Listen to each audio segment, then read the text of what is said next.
አክብሮታዊ ሰላምታችን በያላችሁበት ይድረስ። የተከበራችሁ ውድ የኢትዮ ኪንግ ሚዲያ ቤተሰቦች ለሰዓቱ የተሰሙ አዳዲስ ሰበር መረጃዎችን ከዚህን ሰዓት ጀምሮ ወደ እናንተ ማቅረብ እንጀምራለን። በቅድሚያም አርዕስተ ዜናዎችን ከአብይ አህመድ ጋር ለመነጋገር ተደጋጋሚ ጥያቄ ባቀርብም ተከለከልኩ ሲሉ የሱዳን ጄኔራሎች ተናገሩ።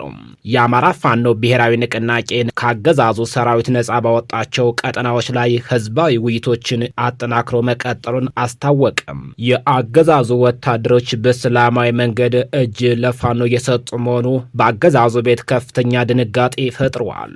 የኢትዮጵያና ኤርትራ ጦርነት እየጎመራ በሄደበት በዚህ ሰዓት ትራምፕ ሊያስቀሩት እንደሚችሉ ብሉምበርግ አስነበበ። እነዚህንና ሌሎችም በአማራ ክልል ካገዛዙ ሰራዊትና በፋኖ በኩል የሚደረጉ የጨበጣ ውጊያና የደፈጣ ውጊያ ዝርዝር መረጃዎች ደርሰውናል። ቻናሉን ሰብስክራይብ፣ ቪዲዮ ላይክ፣ ሼር፣ ኮመንት በመስጠት አብራችሁ እንድትሆኑ እየጋበዝኩኝ አሁን በቀጥታ ወደ ዝርዝር መረጃዎቻችን አልፋለን። አብራችሁን ቆዩም።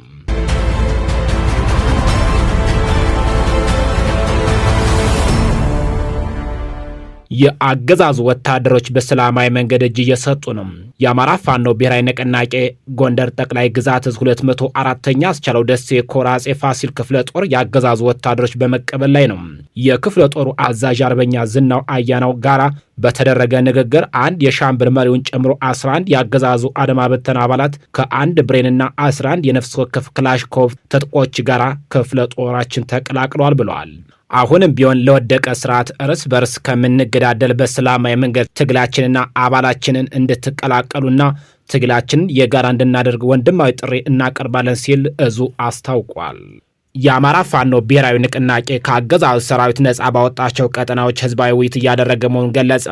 ጣና ገላውዲዮስ ክፍለ ጦር በሚያስተዳድረው ባህር ዳር በቅርብ ርቀት በሚገኙ በደራ ወረዳ የአማራ ፋኖ ብሔራዊ ንቅናቄ በላይ እዝ አደረጃጀት ዘርፍ መምሪያ ኃላፊ አርበኛ ደምሰው አባተ በአማራ ፋኖ ብሔራዊ ንቅናቄ ሰሜን አማራ ቀጠና በላይ እዝ ሜጀር ጀነራል ውባንተ አባተ አንደኛ ኮር ጣና ገላውዲዮስ ክፍለ ጦር ዋና ሰብሳቢ አርበኛ ሙሉቀን አለኝ፣ ምክትል ሰብሳቢውና የጣና ገላውዲዮስ ክፍለ ጦር ዋና ወታደራዊ አዛዥ ጨምሮ ሌሎችም የክፍለ ጦሩ ስራ አስፈጻሚ፣ የብርጌዱ ስራ አስፈጻሚዎች እንዲሁም የፋኖ ጊዜያዊ የመንግስት አስተዳደሮች በተገኙበት የህዝብ ውይይቶችን አካሂደዋል።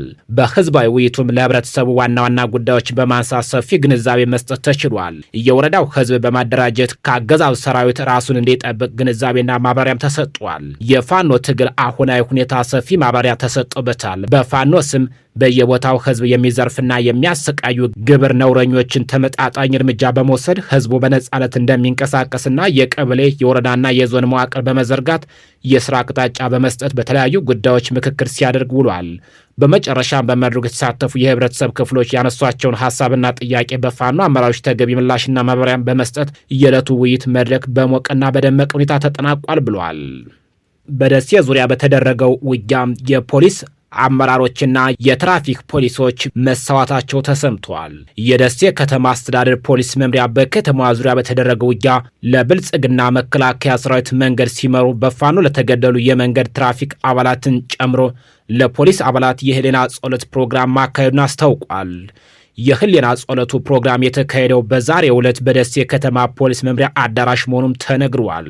የቀድሞው የኢዜማ ብሔራዊ ሴቶች ጉዳይ ተጠሪ ገነት አራጌ የቅርብ ቤተሰብ ግለሰቧ የካቲት 6 ቀን 2017 ዓ.ም ቀይ በለበሱ አካላት ከተወሰዱ በኋላ እስከዚህም ሰዓት ድረስ ያለችበት ቦታ እንደማይታወቅ ተገለጸ።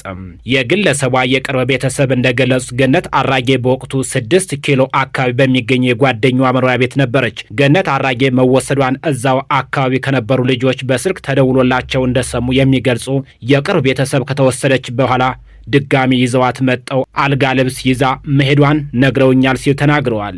የትኛው ፌዴራል ይሁን አይሁን አላወቅንም፣ ግን ቀይ ለባሽ ናቸው ነው ያሉት ሲል የገለጹት የገነት አራጌ የቅርብ ቤተሰብ አክለውም ልጆች እኮ በትክክለኛ ነገር መናገር አልፈለጉም፣ መያዟን ብቻ ነው እንጂ እንድናውቅ ያደረጉን፣ ስልካቸውንም ዘጉብን፣ የት እንዳሉ ራሱ አናውቅም፣ ሂጄ በትክክል እንዳልጠይቃቸው ቤቱም ምን አይነት እንደሆነ አላውቅም፣ እነዛ ልጆች ደግሞ እኛ እዚያ አካባቢን የነበርን ልንነግሮት ነው እንጂ ምንም የምናውቀው ነገር የለም አሉኝ ብለዋል።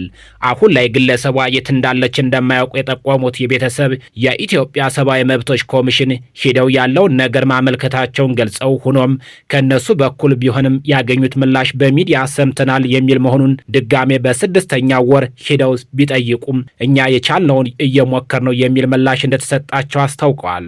ጉዳዩን በተመለከተ ለአዲስ ስታንዳርድ ምላሽ የሰጡት የኢትዮጵያ ሰብአዊ መብት ኮሚሽን ኢሳማክ ዋና ኮሚሽነር ብርሃኑ አይደሎም ስለ ጉዳዩ የደረሰን ነገር የለም አጣርተን እናሳውቃለን ሲሉ ገልጸዋል።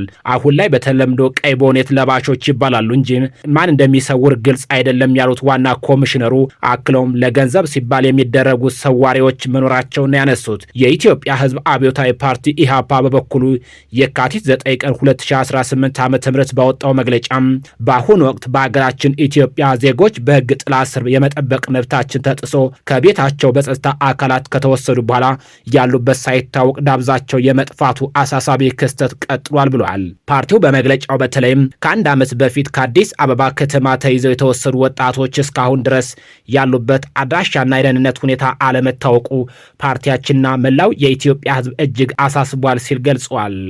የፌዴራል ከፍተኛ ፍርድ ቤት በምርጫ ቦርድ ውሳኔ ላይ የእግድ ትዕዛዝ አስተላለፈ።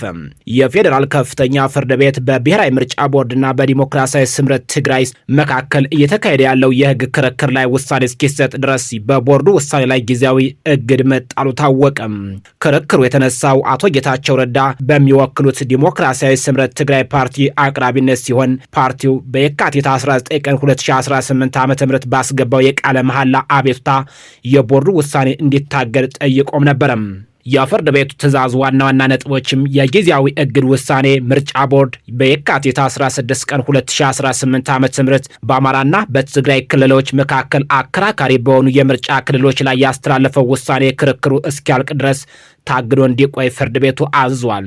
የእግዱ ምክንያት ፍርድ ቤቱ ውሳኔውን ተግባራዊ የሚሆን ከሆነም አሁን እየተካሄደ ያለው የህግ ክርክር ውጤት የሚያጣ በመሆኑ በፍትሐ ብሔር ስነ ስርዓት ህግ ቁጥር 154 መሰረት እግዱ አስፈላጊ ሆኖ ተገኝቷል።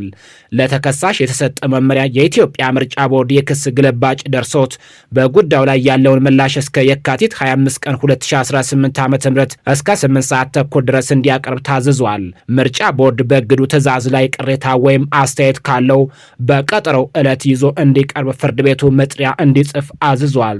የምርጫ ቦርድ ምላሽና የፍርድ ቤቱን ቀጣይ ውሳኔ እንደደረሰን የምናቀርብም ይሆናል።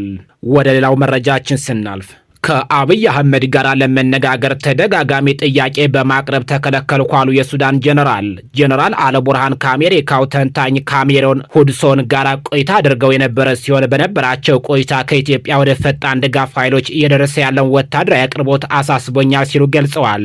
ጉዳዩን ከኢትዮጵያ መሪዎች ጋር በመወያየት ለመፍታት በተደጋጋሚ ወደ አዲስ አበባ ለመሄድ ጥያቄ ባቀርብም ከአዲስ አበባ በኩል ምላሽ አልተሰጠኝም ሲል ተናግረዋል። ጀነራሉ በውይይቱም ወቅትም ምናልባትም በኢትዮጵያና በኤርትራ መካከል ያለው ውጥረት ቢፈነዳ ሱዳን እንዴት እንደምትመለከተው ሲጠየቁ ሱዳን ማንኛውንም ቀጠናዊ ግጭት ውስጥ ተሳታፊ አትሆንም ብለዋል። ካርቱም ለማንኛውም ወገን ያለመወገን ፖሊሲ እንደምትከተል የገለጹ ጀነራሉም ኢትዮጵያ በሱዳን ጦርነት ውስጥ ጣልቃ እንድትገባ ወይም ቀውሱ ዓለም አቀፋዊ መልክ እንዲይዝ እንደማይፈልጉ ገልጸዋል። ይሁን እንጂ ጀነራል አልቡርሃን ገለልተኛንን ቢሉም በተደጋጋሚ ከኢትዮጵያ መንግስት በኩል አርሚ 7 ለተባለ የትግራይ ኃይል ሀገራቸው እየሰጠች ያለችውን ድጋፍ እንድታቋርጥ ከዚህ ቀደም ሲጠየቅ እንደነበር ይታወሳል። ለአብነትም የብሔራዊ መረጃና ደህንነት ዋና ዳይሬክተር አምባሳደር ሬድዋን ሁሴን የተመራና አቶ ጌታቸው ረዳን ያካተተ ልዑክ ወደ ሱዳን ተጉዘው ከወራት በፊት ለጀነራሉ ደብዳቤ አድርሶ እንደነበር ይታወሳል። ይሁን እንጂ ለደብዳቤው ተገቢ ምላሽ ሳይሰጥ ቀርቷል። የኢትዮጵያና የኤርትራ ጦርነት እያጎማራ ባለበት ወቅት ትራምፕ ሊያስቀሩት እንደሚችሉ ብሉምበርግ አስነበበም። ዓለም አቀፍ ፖለቲካ ተንታኝ ማርክ ሻምፒዮን ብሉምበርግ ላይ ባሰፈረው ጽሑፍ የአሜሪካው ፕሬዝዳንት ዶናልድ ትራምፕ በአፍሪካ ቀንድ ያለውን ውስብስብ ቀውስና አስጊ የጦርነት ደመና ጣልቃ በመግባት ሊፈቱ የሚችሉባቸው እድሎች አመላክቷል። ትራምፕ በዝርዝር ዲፕሎማሲያዊ ስራዎች ውስጥ ከመጥለቅ ይልቅ በሁሉም ወገኖች ላይ ተጽዕኖ ያላቸውን የክልሉን የቅርብ አጋሮቻቸውን በማስተባበር መሪዎችን የማስማማትና የመጫን ሚና ሊጫወቱ እንደሚችሉ ተንታኙ ገልጿል። ለዚህም 3 አቅጣጫ ያላቸውን ተገላቢጦሽ የሆኑ ፍላጎቶችን በአንድ ማዕቀፍ ውስጥ በማምጣት መፍትሄ ማበጀት እንደሚቻል ጠቁመዋል። እነዚህም የኢትዮጵያ ኃይልና የቀይ ባህር ፍላጎት የግብፅን የውሃ ዋስትና ስጋት እንዲሁም የኤርትራ የደህንነት ስጋትና በትግራይ በኩል ያለውን የሰላም ስምምነት አፈጻጽም ክፍተት በአንድነት ማስታረቅ ናቸው። ይህንን ለማሳካትም ትራምፕ በሁለቱ ተቀናቃኝ ጎራዎች ማለትም በተባበሩት አረብ ኤምሬትስና በሳውዲ አረቢያ የሚመራው ጥምረት ውስጥ ካሉ ዋና ተዋናዮች ጋር ያላቸውን ጠንካራ ግንኙነትና ተጽዕኖ በመጠቀም በኢትዮጵያና በጎረቤቶቿ መካከል ያለውን ውጥረት ሊያረግቡ እንደሚችሉ ተንታኙ አመላክተዋል። ማርክ ሻምፒዮን አክሎ ምንም እንኳ በአፍሪካ ቀንድ ጣልቃ መግባት ለትራምፕ የሚሰጠው የፖለቲካ ትርፍ አነስተኛ ቢሆንም የትግራይ ተወላጆች ክርስቲያን መሆን ግን በትራምፕ ደጋፊዎች ዘንድ ለጉዳዩ ትኩረት እንዲሰጠው ተጨማሪ ምክንያት ሊሆን ይችላል የሚል ግምትም አስፍሯል። የተከበራችሁና የተወደዳችሁ የኢትዮ ኪንግ ሚዲያ ቤተሰቦች ለሰዓቱ ያዘጋጀንላችሁ መረጃዎቻችን እነዚህን ይመስላሉ። ከቆይታዎች በኋላ ደግሞ በሌሎች አዳዲስ መረጃዎች ዳግም እንገናኛለን። በያላችሁበት ጥሩ ጊዜ ተመኘሁ። ጤና ይስጥልኝ።